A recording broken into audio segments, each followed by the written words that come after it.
কাগজে কলমে সৌদি আরবে মদ্যপান এবং মদ কেনাবেচা দুটোই নিষিদ্ধ। তবে এবার সৌদি সরকার অমুসলিম বিদেশি নাগরিকদের জন্য মদ বিক্রির নিয়ম শিথিল করেছে।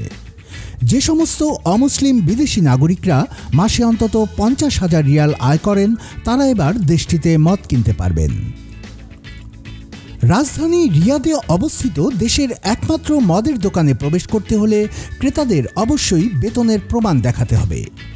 গত বছর এই মদের দোকানটি চালু হয়েছিল বিদেশি কূটনীতিকদের জন্য। পরে প্রিমিয়াম নাগরিকত্ব পাওয়া অমুসলিমদের জন্য মদ কেনার সুযোগ বাড়ানো হয়। এরপর থেকে মদের দোকানের বাইরে গাড়ির লম্বা লাইন দেখা যায়। সৌদি আরবে বর্তমানে প্রিমিয়াম ভিসাধারী বিদেশিদের সংখ্যা 12,500-এরও বেশি।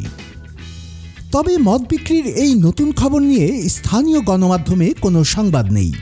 এমনকি দেশটির প্রধান ধর্মীয় নেতা বা গ্র্যান্ড মুফতিও এ নিয়ে কোনো মন্তব্য করেননি।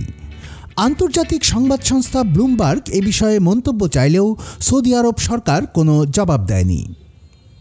দোকানটি কার মালিকানায় তা স্পষ্ট নয়। ক্রেতাদের জাতীয় পরিচয়পত্রের নম্বরের ওপর ভিত্তি করে প্রতি মাসে মদ কেনার নির্দিষ্ট সীমা বেঁধে দেওয়া হয়েছে। দোকানে ঢোকার জন্য কূটনীতিকরা যে মোবাইল অ্যাপ ব্যবহার করেন সেটি তৈরি করেছে দেশটির কর ও কাস্টমস কর্তৃপক্ষ। সৌদির এক সরকারি কর্মকর্তা জানিয়েছেন, আগামী বছর জেদ্দা ও দাহরান শহরেও আরও 2টি মদের দোকান খোলার পরিকল্পনা রয়েছে। ইসলাম ধর্মে মদ হারাম। সৌদি আরবে 1952 সালের আগ পর্যন্ত মদের দোকান ছিল। 1952 সালে তৎকালীন সরকার দেশের অভ্যন্তরে মদ্যপান ও মদ কেনাবেচা নিষিদ্ধ করে দেয়।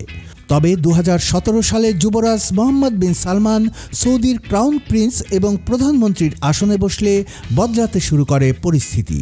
তার ঘোষিত ভিশন 2030-এর লক্ষ্য হল তেলের ওপর দেশের নির্ভরতা কমানো, অর্থনীতিতে বৈচিত্র্য আনা এবং স্বাস্থ্য, শিক্ষা, অবকাঠামোর পাশাপাশি বিনোদন ও পর্যটন খাতের উন্নয়ন করা, সামাজিক বিধিনিষেধ শিথিল করার এবং রিয়াদকে ব্যবসা ও বিনিয়োগের ক্ষেত্রে প্রতিযোগিতামূলক জায়গায় নিয়ে যাওয়ার জন্যই এই সিদ্ধান্ত নেওয়া হয়েছে বলে মনে করছেন পর্যবেক্ষকরা। একাধিক উদ্যোগের মাধ্যমে সৌদিতে মদ্যপানের নিয়মকানুন ধীরে ধীরে শিথিল করা হচ্ছে। বেশ কয়েক বছর ধরে দেশটি নারীদের উপর গাড়ি চালানোর উপর নিষেধাজ্ঞা প্রত্যাহার করেছে। পাশাপাশি জনসাধারণের জন্য বিনোদনমূলক নানান আয়োজন, চলচ্চিত্র ও সঙ্গীত পরিবেশনের অনুমতি দেওয়া হয়েছে, যা পর্যটকদের আরও বেশি আকর্ষণ করছে।